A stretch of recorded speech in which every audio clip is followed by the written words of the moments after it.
Welcome to Tell Us Something. Every Tell Us Something event is focused on a theme. Tonight's theme is Didn't See That Coming. Aaron Parrett is a professor of English at the University of Providence. He and his most recent book, he's an author, and his most recent book is Maple and Lead. It's a collection of short stories with woodcuts by Seth Roby. He also runs the Territorial Press in Helena, Montana, devoted to fine letterpress editions of handcrafted Montana literature. Please welcome Aaron Parrett. I used to be a really bad kid. And worse than that, I hung out with a lot of other really bad kids. And in 8th grade, it was sort of this perfect storm of badness, in that we all ended up in the same 8th grade homeroom. And worse than that, the regular teacher, about a third of the way through the year, I think she got sick or there was a death in the family or something, and she left, and so we got a substitute teacher for the rest of the year. You can already see where this is going. And we just treated this poor teacher horribly. Miss Porzik was her name. And two things I remember really vividly, my friend Rod Storley. I think we all got into chewing Copenhagen around this time. And her strategy was the worst kid in the class she would put behind her at her desk, facing the rest of the class. But then she couldn't see what that person was doing. And so he's sitting at her desk chewing Copenhagen and opening the drawers and spitting into the drawers. Told you we were bad. And I ended up in the principal's office because I think I discovered William Burroughs around this time also. And I would sit in my desk and just shake like this and say, I need a fix. I need a fix. And so I ended up in the principal's office. But the thing was, we go to the principal's office, and the principal says, so what's he doing? And then my teacher says, I need a fix. And it was so goddamn funny seeing my teacher do this. That, of course, I laughed. But the principal didn't think that was very funny.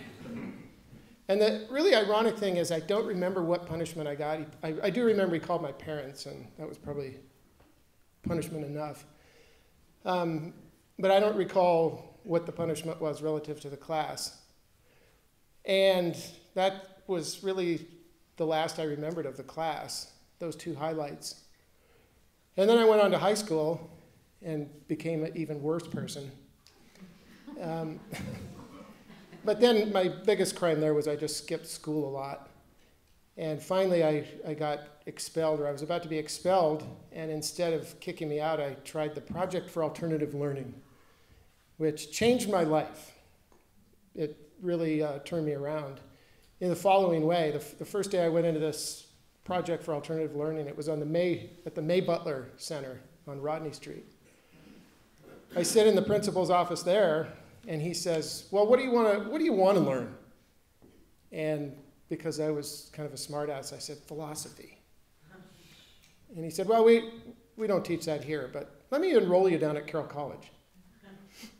And he got on the phone, and literally 10 minutes later, I was signed up for classes at Carroll College.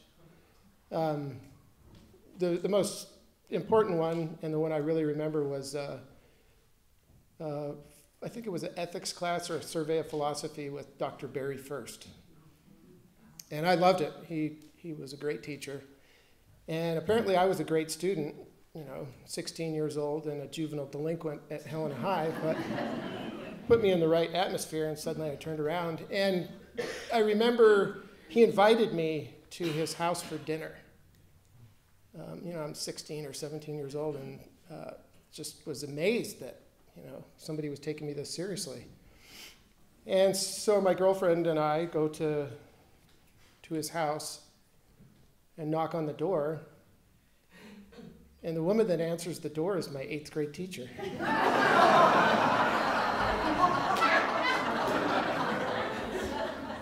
But she was very gracious and invited us in, and we had a great dinner, great conversation. And at the end of the night, I think I fumbled some some muttered apology for what I'd done in 8th grade. And to her credit, she just said, "Oh, I don't think it's as bad as you remember. And you seemed pretty bored back then. I'm glad to see that you've turned it around and found something that interests you." And I guess this story is really about forgiveness, but also the power of a good teacher. Elizabeth Rivard grew up in a very large family in Buffalo, New York. She fell in love with stories at the family dining room table where they were a regular occurrence. Being one of the youngest siblings, she was mostly a listener. Her family still shares stories when they get together. It's one of their favorite things to do. They've got some doozies. Elizabeth has changed the names of some of the characters in her story. A quick warning for some of our sensitive listeners. Victoria's story addresses sexual abuse with frank language. Please welcome Elizabeth Rivard. Oh, sorry. Yeah. Please welcome Elizabeth Rivard. As Mark told you, I'm from a large family. It's a large Catholic family. You know, usually it's Catholic or Mormon. So I was born in 1962, and I have 3 older brothers, 6 older sisters, and a little brother who's 5 years younger than me. So when I was growing up, it was the 60s, early 70s for this story.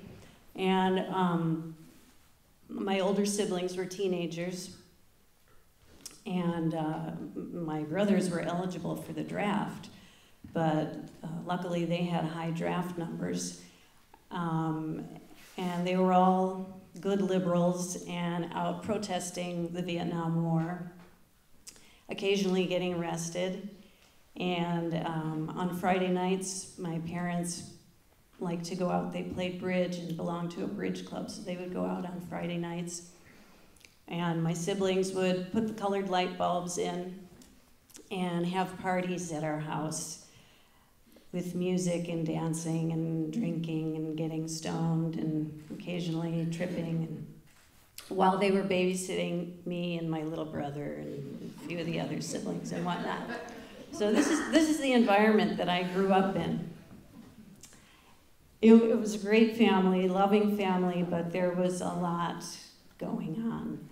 And not only that, but my grandmother lived with us, so that for a period of years there were 14 people living in our house with 1.5 bathrooms.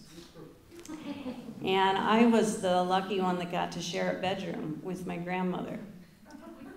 And she was going blind from glaucoma and senile. And not only that, she suffered from depression after her husband had died a number of years before. And twice she had attempted suicide while we shared a room together. One time she slit her wrist, and another time she overdosed on sleeping pills. And I do have some vague memories of that. So it was frightening for me. So fast forward to when I'm about 11 years old, and there was a neighbor, an older gentleman who was, well, gentleman, I use that word loosely, but he was a World War II veteran. And he used to sit out on his porch, and sometimes myself or 2 of my girlfriends, Sharon and Julie for this story, we would go on the porch and talk to him, and he would ask us to go and get the newspaper for him or a quart of milk or something, and we would go to the store for him, and he'd give us a quarter or whatever, and we would buy candy. And in those days, you could get a decent amount of candy for a quarter. And then we started going in his house and cleaning for him sometimes. The house was pretty dank. The shades were always drawn, so it was kind of dark in there. And I remember the furniture being kind of sparse, and there were no pictures I can remember on the walls. But he was kind of fun because he would let us smoke his cigarettes. And he had Penthouse Forum magazines there, which I don't know if it's even still made, but it's about the size of a Reader's Digest. And I don't recall there being pictures in it, but there were dirty stories. And so we would read the dirty stories, and some of them were just ridiculous. I do remember one specifically. I think it was one a reader submitted. And the reader had an ant farm, and he was sleeping, and he woke up and having the wet dream of his life, and the ants had all gotten out and were crawling out. So I think even at the time I thought that was ridiculous. But anyway, you know, things kind of progressed, and at some point he started touching us and exposing himself to us. And we were not always all there at the same time, you know, there could be different configurations of the three of us there. And this went on for about a year or a year and a half, and you know, got a little more intense as things progressed.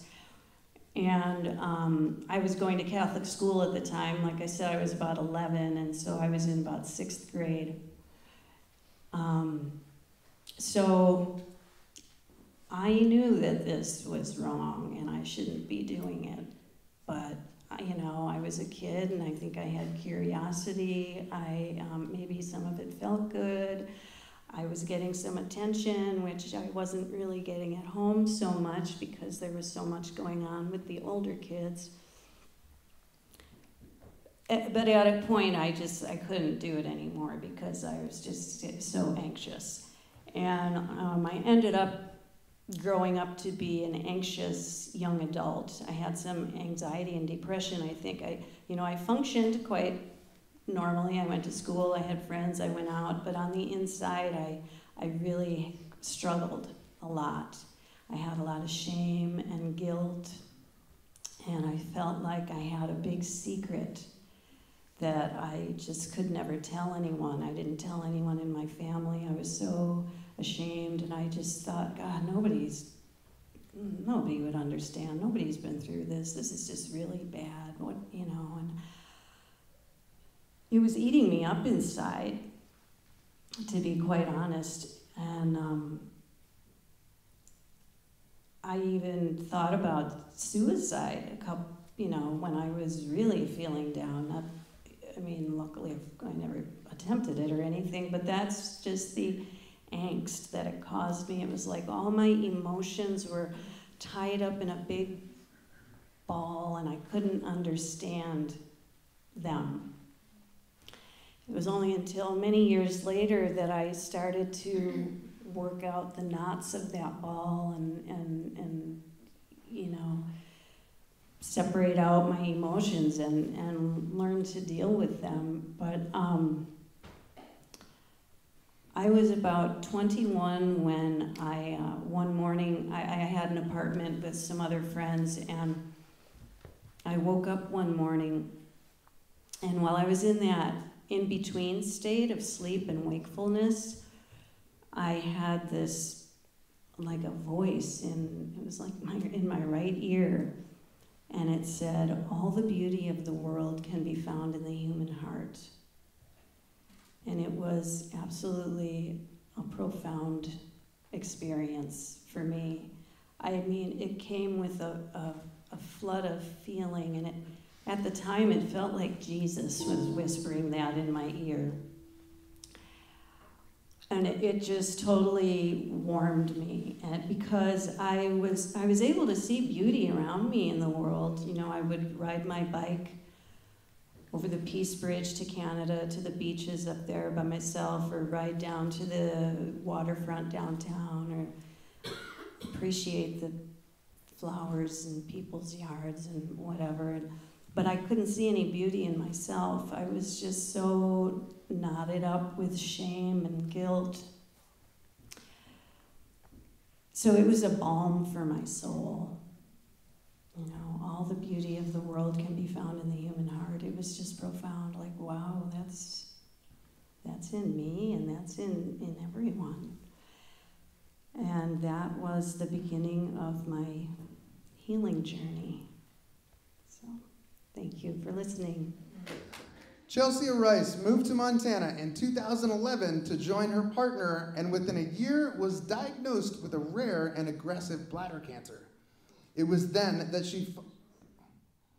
This is not what I'm supposed to be reading. I'm giving away the story. Oh no, that's not true. This is what she gave me. She's an advocate for cancer patients, teens, and misfits, is a lover of arts and literature, and writes nonfiction. She believes in resilience, is a survivor, and is also a crazy bird lady. Please welcome Chelsea Rice.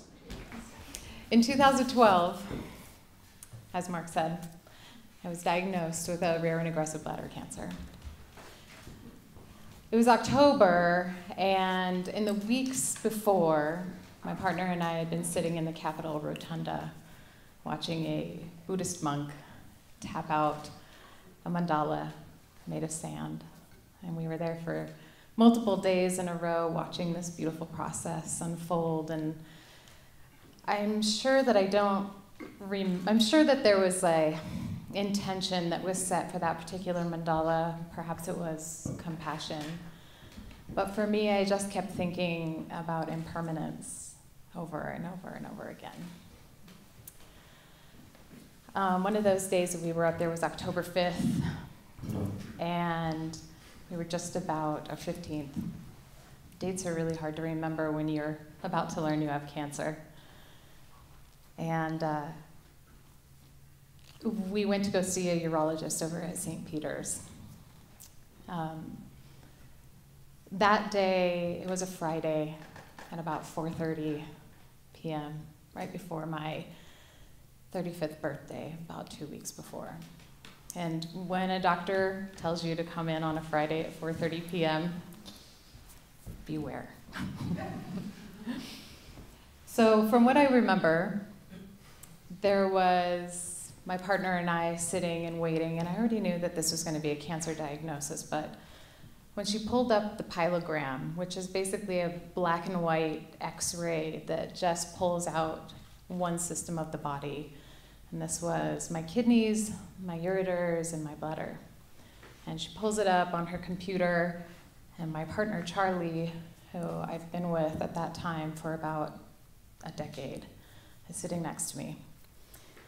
And before she can even start talking about the system as a whole, I already can see the lump, the tumor on the side of my bladder, and everything just goes dead silent, kind of like Charlie Brown's teacher, just murmur. But I can feel, the only thing I can feel is my partner's hand holding my thigh, just kind of lightly tapping, keeping me present for at least a little bit. I remember sitting in the parking lot after that diagnosis, thinking, how do I go home and call my parents? How do we, and I think I even said to my partner, Charlie, how does somebody get this diagnosis and then get in a car and drive home? Like, how do you do that? So I did sit on the back porch that day, and I called my parents and told them and delivered this terrible news. I think what was even more terrible is that the bladder cancer was a rare cancer that only 2% of the diagnoses in the United States are. The other 98% are commonly related to lifestyle, drinking, smoking, working in chemical factories. Mine was due to environmental toxins, arsenic in groundwater. That's a different story, though. So in order to determine a treatment for my bladder cancer, nobody here has the skill, really, and there are no studies to determine how you would treat squamous cell carcinoma of the bladder. So we had to go to a tertiary institution. And what we decided that fall was to go over to the Mayo Clinic, what Eva Ensler calls Cancer Town. It's okay, you can laugh. Cancer's kind of funny. And we, at the time, I was teaching part-time as an adjunct professor between Helena College and Carroll College. My partner is a high school teacher, so we were totally making lots of money. And I was fresh out of graduate school, so I did not have insurance. And this is 2012.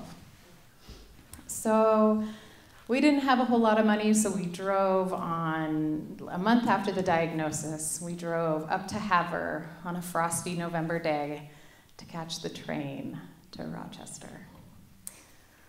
Havre, have y'all been to the Havre train station? It's one room.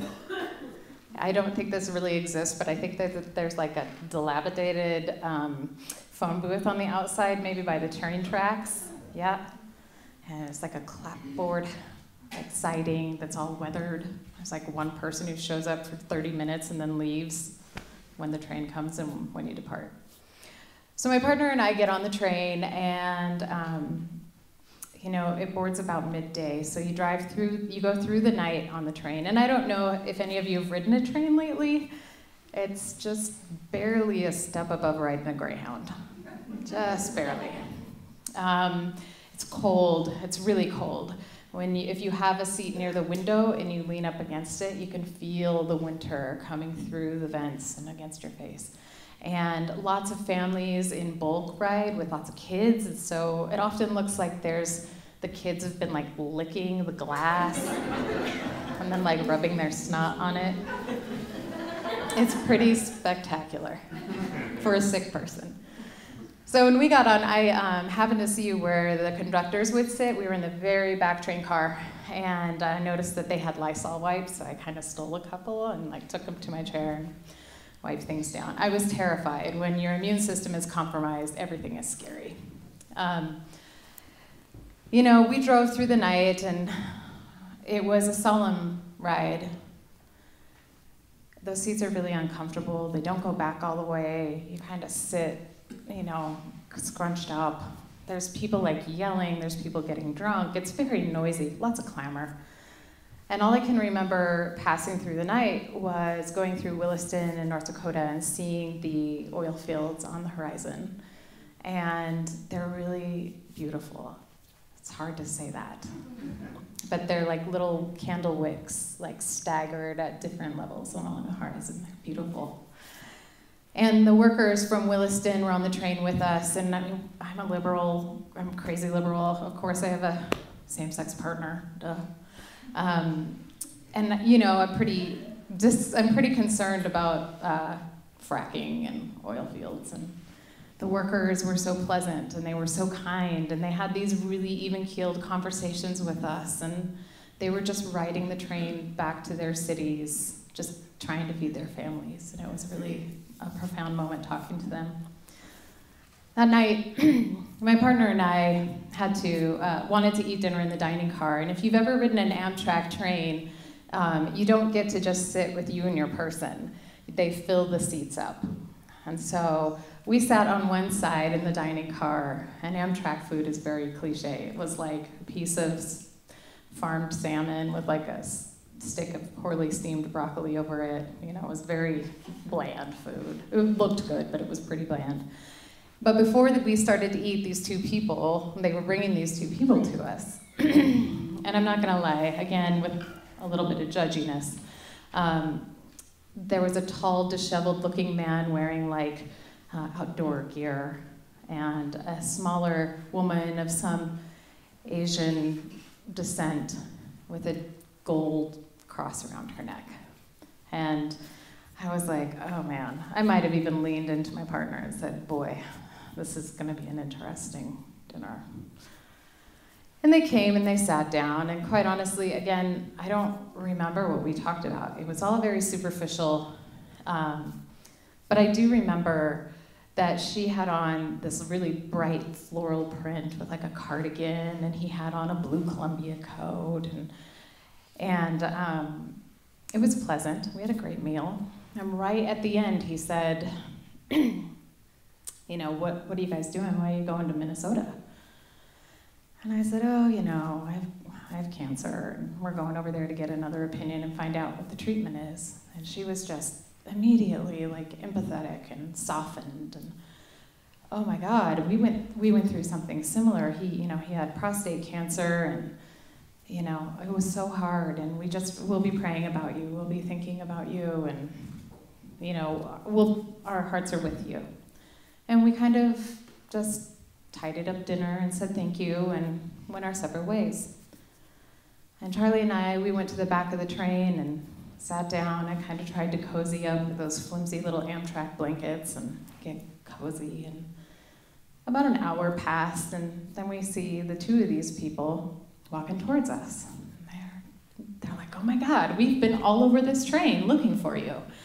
And trains, you know, Amtrak trains are 2-level, right? You have like upstairs and downstairs. So these people, they're up and down. They're looking all over for us. They have their own room. Lucky them. If you can get a room on an Amtrak train, get one. But they walk up and say, you know, we just wanted to come see you and give you a hug and wish you well again. And we were like, oh, thank you, you know, and we got up and we gave them big hugs. And while we were in full embrace, both of us, one of the man shoved something into my partner's pocket, and the woman shoved something into my hand. And we both pulled back from the hug, and we knew they had given us money. I mean, it was very clear that they had shoved money into our hands. And we were like, oh gosh, no, we don't need this. We don't need this at all. Thank you very much. You know, we tried to turn it down once, right? Generously, just once, because we were in a bad spot. But no, please take it, they said. And so we thanked them and said, we really appreciate it. You know, this is going to be a hard time. And off they went. And we sat down and looked in our pockets, and I had $200 in cash, and my partner had a $300 check in her pocket. That was one of my first experiences during my cancer journey with strangers reaching out to us and giving us way more than we even thought was possible. I later, because the address was on her check, wrote her a thank you card and sent it off to Seattle where they lived. And I don't remember her name, and it doesn't matter. She sent a note back that basically said, we are so happy to have been able to provide for you, and you do not have to keep up this relationship because of it, and we wish you well. Bob Yost's regular daytime career has been working with taxes in Indiana, Oregon, and Montana. Nighttime gigs were spent playing the drums in bands. Brand X, Jack Daniels, Sodbusters, and The Last Resort. His greatest joys come from his family and raising 3 kids. Please welcome Bob Yost. God, I love that woman, Rebecca. We have great sex. We do have bizarre arguments, but really do have great kids. I would say they're very beautifully unique, as is their mother, Rebecca. She couldn't be here tonight. She's in Oregon. I've been married 38 years. Thank you. It's pretty amazing. I first met Rebecca, and I didn't actually meet her. We were both state employees. And I was sitting just on the other side of the cubicle from her. She was on the other side of the wall. I could hear her talking. And she was talking about the new guy who had just started work, me. And it was not very flattering whatsoever. But just hearing that voice, I was so intrigued. She had there was no filter whatsoever in whatever she said. I learned more about my co-workers and my boss than I ever would of meeting them. That was a Monday.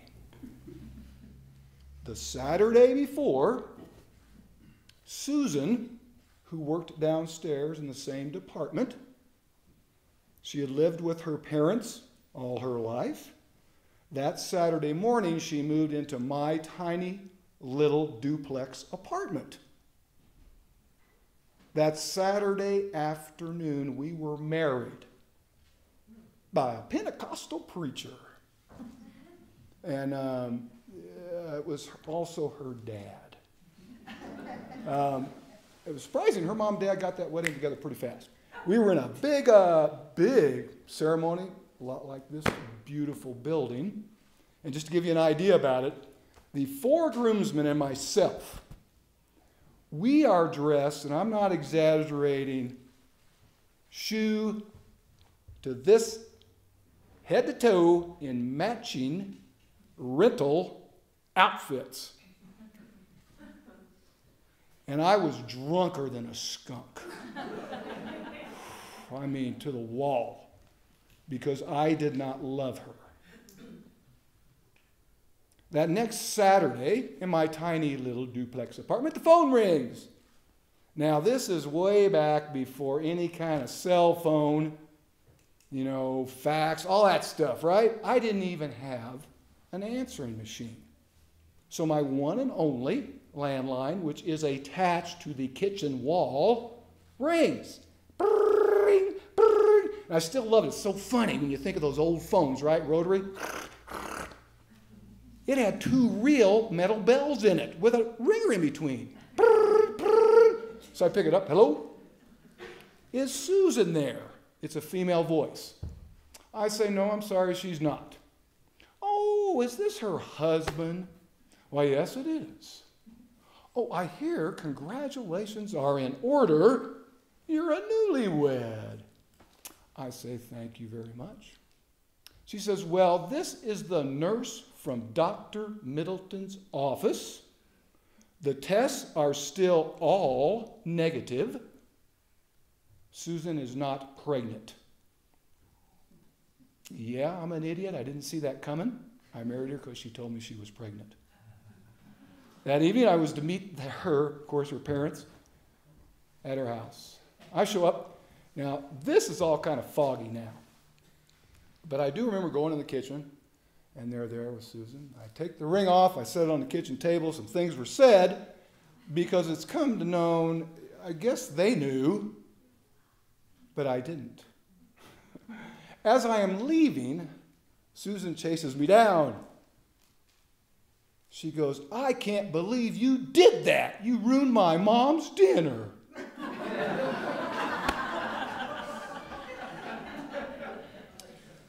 Needless to say, that marriage lasted a legal 90 days. I'm going back to that little duplex apartment to pick up my stuff. And my brother and my dad come with me.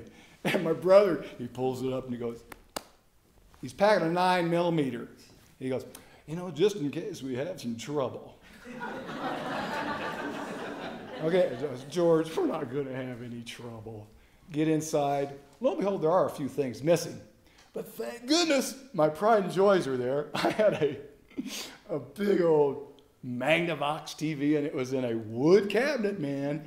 And my stereo component system. Oh, God, love that thing. And my brother had made a whole wood cabinet, to hold records, components, my turntable, and big speakers. Susan had taken a can of spray paint, and it was over everything. Classic.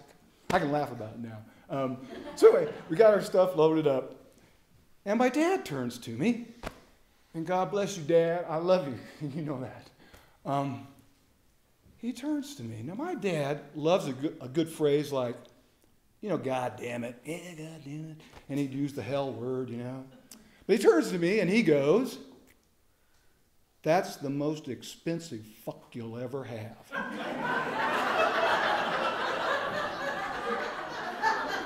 Now, I will tell you, that is the only time, never again, ever in my 90-year life with my dad, that I ever heard him use the F word. No, I didn't see that coming, I'll tell you that. Fast forward, Susan out of my life, luckily. Rebecca, we got married outdoors underneath the woods. It was glorious. Just perfect, wonderful day. And as I tell this story, I'm very lucky. I've had the love of some really great women in my life, for sure. I got in the car one day, drove 1,750 miles from east to west, right? And you know where I ended up? The Mitchell building down next to the Capitol. Because I had a job interview. Took the interview, took the written test. I did not get the job. Okay. 2 weeks later, though, another job opens up in the same area with the same supervisor. So I got to do it by phone and fax. Got the job. We're moving to Helena, Montana. It was glorious. Pack up the U-Haul. Get here. You know, we rented for a while. Ended up buying 5 acres out on Birdseye, right? Loved it. Little old trailer. That first winter, it hit a 40 below. I mean, it was 40 below. And I came into town tonight, and I saw the AK Cafe, whatever it's, Lassen Cafe. Used to be the Red Roof Cafe. Remember that? And they used to have fresh eggs. I know why, because when I used to go to breakfast there, they would serve up a platter of the biggest, greasy, fresh eggs because the chickens were right outside the window in a pen. That's how. And you know, if my wife said, "Hey, I'm going shopping," back then it was great. "Oh, honey, where are you going?" Where was it? If you've been around here a while, it was the mall or Kmart. That was it. There was nothing else here. Loved it. Experience in Helena was actually a joy, I'll have to say. Are there state employees here tonight? Retired? Cool. Yeah. I mean, because I'm actually one of those. Look at that. Yeah. So both of those women I met as state employees. So I always think that's kind of an interesting, sidebar to it. And I have to admit, that first winter we were in a little trailer and I was feeding that wood stove like crazy, keeping the pipes from freezing. I think that was my first inclination that Rebecca probably was not going to like Montana winters at that point. So anyway, I'm going to fast forward to like about chapter 99 out of all this stuff. The great thing is, wonderful kids, raising them all, see them go off. They've done really well for themselves, and it's been really nice. My wife goes, "You know what? We love that Oregon coast, don't we?" And I go, "Yeah, it's really nice because we go out there to visit. I want to retire there." I go, "That's cool." I do. I got to wait till retirement and health insurance. Oh my God, I got to keep working. She goes, "I don't care." I go, "Okay." It's one of those, "Yes, dear." So I go, "Yep." We find a little place over there. She loves it. And I mean blood, sweat, and tears. We're tearing up stuff out of the thing, tore off walls, took out cabinets, remodeled a bunch of it. All new windows, all new appliances. Got back, had taken what I hope was the last 20-foot U-Haul back from there, right? Because now I live in Missoula. Checking the U-Haul in. Sunday evening. I get a text from her. I figure for sure it's going to say, "Oh, are you out shoveling snow? Because I'm walking on the beach." She said, "I've been thinking about this a while." Okay. She'd been to a lawyer's office. She told me what the major settlement would be, that I'd be served divorce papers. I was served divorce papers that week at work up front. But don't feel sorry for me. I've been very blessed. I didn't see that coming, but there's always two sides to every story, too. But thank you.